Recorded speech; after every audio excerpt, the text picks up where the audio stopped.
Hi, friends. I'm your host, Kai, and welcome to the Wheel of Wisdom Health Fair. Today, the Grand Wisdom Wheel has spun a fantastic topic for us. Healthcare decisions can be a maze, but don't worry, we're here to navigate it together. It's a topic that's crucial for older adults and often causes confusion, so let's dive right in.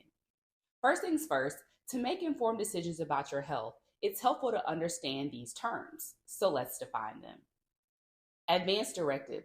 This is like your healthcare instruction manual.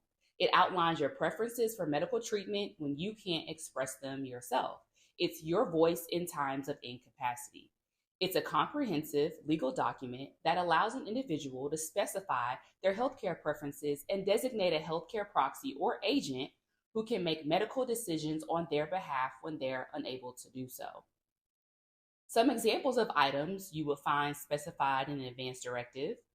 You can designate a trusted family member or friend as your healthcare proxy. You can specify your preferences regarding various medical treatments. And if your healthcare choices are influenced by religious or spiritual beliefs, you can include these in your advance directive as well. A common example is the specification of whether or not you're open to receiving blood product transfusions. Now, when discussing a living will, think of it as a specific chapter in your advance directive. It's a specific type of advance directive that focuses exclusively on a person's end of life wishes and the use of life sustaining treatments. You can specify your preferences regarding life support, such as whether you want mechanical ventilation, artificial nutrition, or hydration in the event of a terminal condition. You can indicate if you want a DNR, do not resuscitate order, meaning you do not wish to be resuscitated if your heart stops or you stop breathing. You can specify your preferences for pain relief or comfort care during your end of life moments. And if you wish to donate organs, you can include this in your living will as well. A healthcare proxy, also known as a healthcare agent or surrogate, is a person you choose to make decisions on your behalf when you can't. This should be someone who knows your values and can advocate for your wishes. A power of attorney, or POA, is a broader legal document that designates someone to handle various affairs, not just healthcare. It can include financial and legal matters such as your estate, while the healthcare proxy focuses solely on medical decisions. Now that we've defined them, let's explore how they are used with a few examples. You're in an accident, unconscious, unable to communicate. Your advance directive tells doctors how you want to be treated, making sure your wishes are respected. Now, if you're in the late stages of a terminal illness, your living will clarifies that you want pain relief and comfort measures, but no extraordinary measures to prolong your life. Advance directive and living will are related but distinct. The primary difference between the two lies in their scope.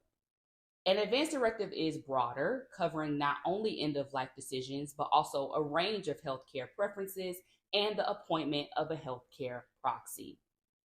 A living will, on the other hand, is a specific subset of the advance directive focused solely on end of life decisions and the use of life sustaining treatments.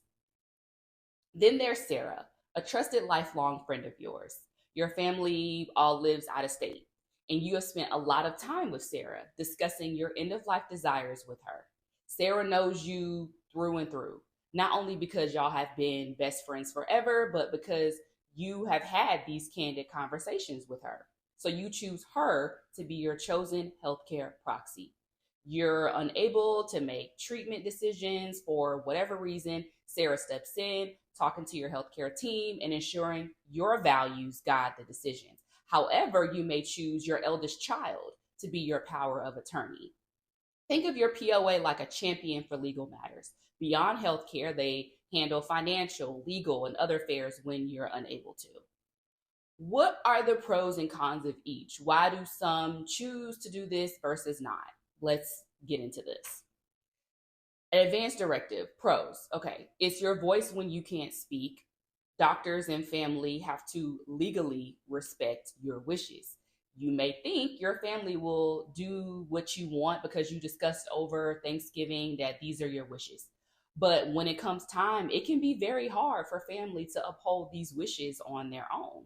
So having a legal document ensures that you get what you desire. A con is that it can be emotionally heavy to create. Even though we all know that end of life is inevitable, it's still not easy for us and definitely not our loved ones to grasp and have these open conversations about. Because now you have to think about your end of life. And let's keep it funky, this can be daunting to deal with. Now, with the living will, again, pro, your end of life choices are crystal clear because it's written down.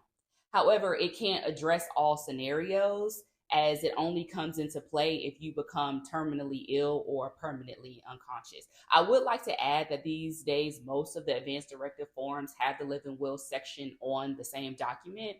So you don't need to have two separate documents unless you just want to. You can specify your living will on the same form, it's just another page. So that is helpful in terms of convenience. Having a healthcare proxy is advantageous because you have an advocate who knows you intimately. Again, this does not have to be a family member. This can be whomever you trust and choose. A downside, which is not really for you, more so on their end, is this person might struggle with the burden of having to make tough decisions for you. But this will be someone you truly trust literally with your life. So I'm sure you factor that into the decision of whoever you choose. Lastly, the power of attorney POA is helpful as it's comprehensive, covering financial and legal matters. However, in the wrong hands, it can be misused if you don't choose the right person, as this person would essentially be managing your estate. So just think about that when you make your decisions. So that was a lot of information, good a lot, but still a lot. So let's test this knowledge with a few scenarios. You can do this. I will be right here to talk you through this. All right, first one. You were in a severe car accident and now in a coma.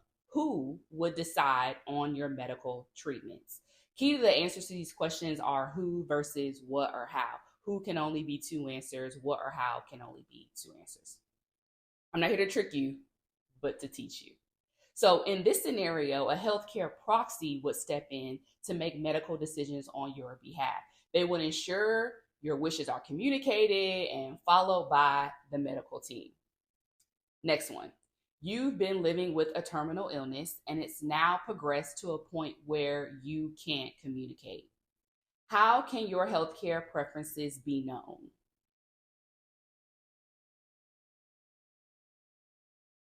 To ensure your healthcare preferences are known in such a situation, you'd rely on a living will. It outlines your end of life wishes, making your treatment choices crystal clear to medical professionals. Next one, you're an elderly individual without family nearby. You need assistance with financial and legal matters. Who can act on your behalf in these areas? So for assistance with financial and legal matters, you'd appoint someone as your power of attorney, your POA. This individual would have legal authority to handle various affairs, not just healthcare decisions. And last one, you're a healthy senior with specific medical preferences. You want to ensure your choices are respected in case you can't communicate them. What legal document allows you to do this?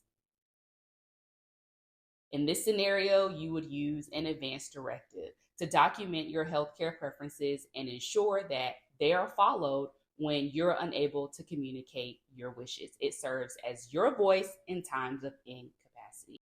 I've included links below to advanced directives by state because each state has a different form, and to the U.S. Department of Health and Human Services Aging Division, which has tons of resources on healthy aging for each state.